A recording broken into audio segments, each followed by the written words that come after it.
Good morning students, welcome to our social science class. So it is the second part of our 17th chapter, that is livelihood. It is risky to explore sea during the monsoon season, hence Rudhiba Behan and Lakhima do not go for the fishing during the monsoon. Person like Rudhiba Behan and Lakhima are helpless in front of natural calamities like rain, cyclone, etc. They have to face difficulties during these times of calamities since they do not have any other way to generate income when they are unable to do fishing. It is very difficult to get work in this time. तो हमने last video में हमने देखा था कि रुधिबा Ben और लखीमा अपने livelihood के लिए क्या करते हैं, फिशिंग का काम करते हैं वो।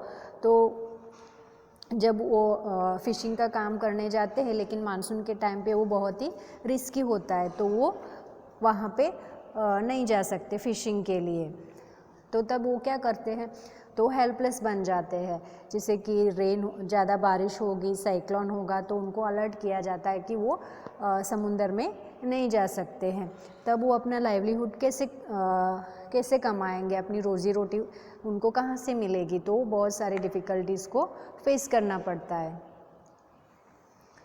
That is why they have to borrow money to make living when it is possible for them to catch fish and to sell them, then only they can return the money. They face difficulty in fishing too. तो लोग क्या करेंगे उस time पे, तो किसी से पैसे उधार मांग लेंगे। फिर जब वो मानसून का सीज़न ख़त्म हो जाएगा फिर से वो फिशिंग करेंगे, उसके बाद उसको बेचेंगे। जब उनके पास पैसा आएगा तो वो उस पैसे को वापस लौटाएंगे।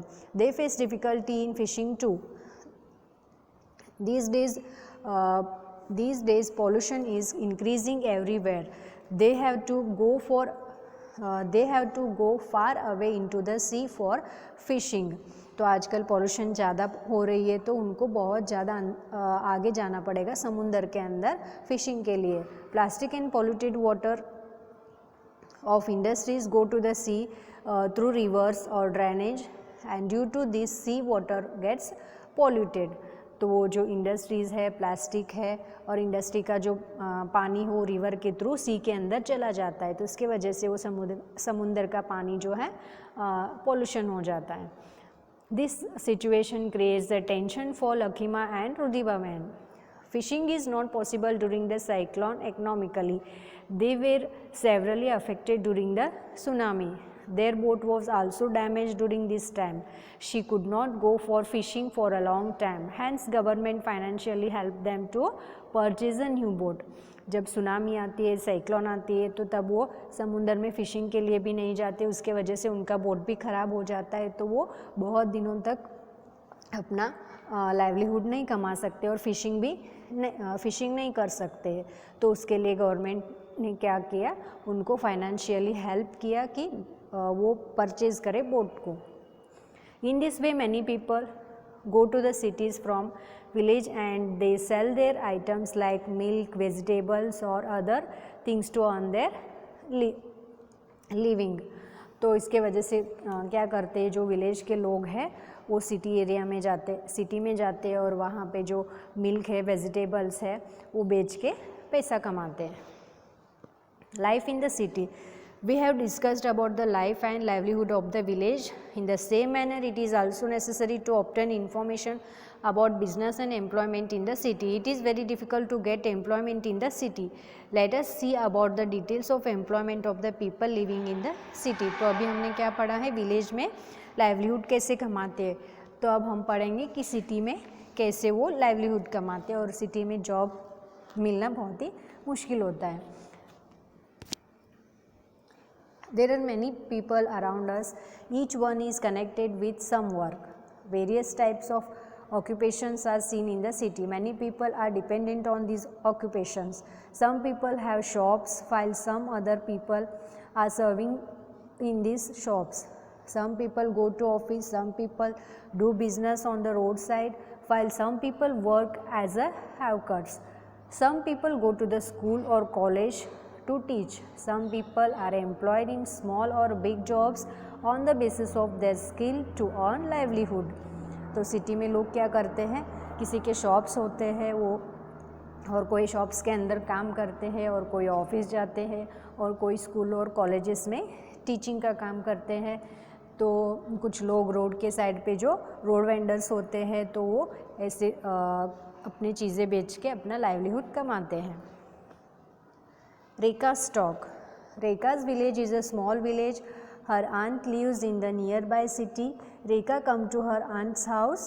She saw that many people get employment from roadside work. Some people run a small shop of vegetable.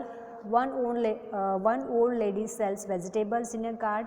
Some people run the shop of the flowers and some do the work of cycle repairing on the roadside. तो रेखा एक small village की है। तो वो कहाँ पे आई, उसके aunty के घर आई जो सिटी के पास है। तो उसने क्या देखा, वहाँ पे बहुत सारे लोग कौन से काम कर रहे थे। कुछ लोग क्या कर रहे थे, वेजिटेबल बेच रहे थे कार्ट में, और कुछ लोग फ्लावर्स का शॉप्स था, किसी का वेजिटेबल का शॉप्स था, और कोई साइकिल रिपेयरिंग का काम कर रहे थे। इस तरह से वो अपना लाइवलीहुड कमा रहे थे। There are shops of cold drinks and grocery on the roadside. While Rekha was standing for a short time on the roadside, she found a man cleaning the glasses of vehicles and earning money.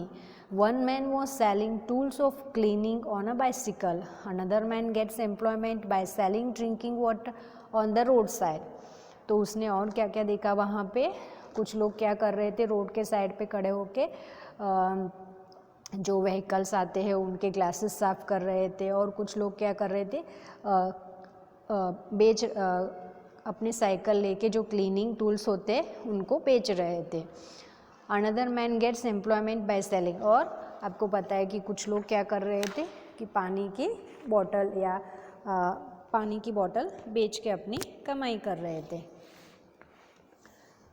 Seeing a hair cutting salon, Rekha felt that all these things are available in her village also.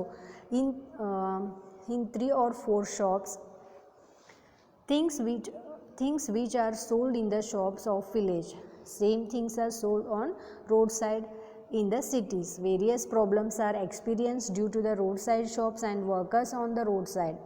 Accidents occurs due to the traffic problems. A person in the city may be involved with more than one work on the basis of occupation or skill. Rekha noticed that a boy working in a cycle repairing shop in the daytime was playing drums in the bhajans during the night time. तो रेखा ने देखा कि ये road side पे खड़े होकर अपना business करते बहुत ही रिस्की है, ट्रैफिक के वजह से कभी भी एक्सीडेंट भी हो सकता है और उनको बहुत सारे प्रॉब्लम्स फेस करनी पड़ती है। और लेकिन वहाँ के जो लोग हैं तो एक ही ऑक्यूपेशन पे डिपेंड नहीं करते और वो अलग अलग टाइम पे अलग अलग काम भी कर सकते हैं। जैसे कि वो एक लड़का था, साइकिल रिपेयरिंग का काम कर रहा था और उसके बाद वो रात को क्या कर रहा था, जो भजन होता है वहाँ पे वो ड्रम्स बजाने का काम भी कर रहा था।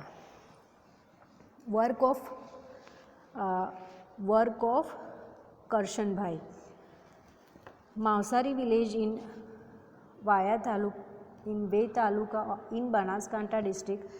It has a Rajasthan state border on one side while Pakistan border on the other side. Karshan Bhai lives in this village. He was engaged in the carpentry work. Karshan Bhai has been living in a nearby town named Tharad for 5 years. Karshan Bhai returns rickshaw in the city and takes students to the school. Today, Karshan Bhai has 2 rickshaws. Karshan Bhai runs rickshaws and gets employment. तो ये करशन भाई क्या काम करते थे, वो rickshaw चलाते थे और बच्चों को स्कूल छोड़ने और लेने का काम करते थे। और उसके बाद उन्होंने 2 ऑटो खरीद ली और वो अपना एम्प्लॉयमेंट इस तरीके से चालू किए थे। Collective urban livelihood. Neelam's maternal uncles works in a factory. Factory is situated in a huge campus. Various departments could be seen on entering here. Here is a factory of manufacturing pants and shirts. Textile and technical departments were found more active. There were more than 50 machines in the upper story. More stitching work with less labor could be done with these machines. Special machines were there for stitching and for putting buttons too. Due to this, more work was done with less labor. Neelam's maternal uncle worked here as a manager. He gave opportunity to Neelam to watch from where the fabric came to manufacturing of pants, shirts and their packing. ये collective urban livelihood मतलब एक ही जगह पर बहुत सारे लोग काम करते हैं और अपना लाइवलीहुड कमाते हैं. जैसे कि एक फैक्ट्री है टेक्सटाइल का, वहाँ पे पैंट और शर्ट तैयार होते हैं. तो जो नीलम्स के अंकल है वहाँ पे जॉब करते हैं और वो वहाँ पे मैनेजर है. Here her uncle had a talk with a trader.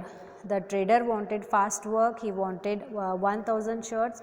He said to do overtime and get the work done faster. Neelam's uncle talked to them regarding overtime and extra expenditure which was incurred in this work. तो वहाँ पे जो ज़्यादा काम करते हैं factory में, अगर जब ज़रूरत पड़ती है तो ओवर टाइम भी वहाँ पे मिलता है. मतलब आपको काम भी ज़्यादा करना पड़ेगा और उसके साथ आपको पेमेंट भी ज़्यादा मिलेगा. Retail livelihood. Jaising came to Navsari from Rajasthan. He makes chocolate here. He makes variety of chocolates. He works to make these items and supplies to the traders. He keeps a direct watch on this work from collecting raw material to the production and distribution of the chocolates. Selling becomes easy when goods reach to the salesmen and traders.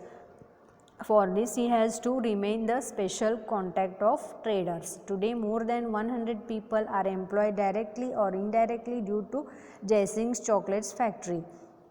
We see many businessmen around us. Skill has great importance in getting employment in the present times. तो retail livelihood मतलब जो जयसिंह है वो नवसारी में है, लेकिन वो राजस्थान से आए थे. वो बिज़नेस करते थे चॉकलेट्स के. वो अलग अलग तरह से चॉकलेट बना के वो ट्रेडर्स को बेचते थे और इस तरह से उन्होंने अपना लाइवलीहुड मतलब वो पैसे कमाते थे. तो आजकल हमको जॉब करने के लिए क्या चाहिए? मोस्ट इम्पॉर्टेंट है स्किल.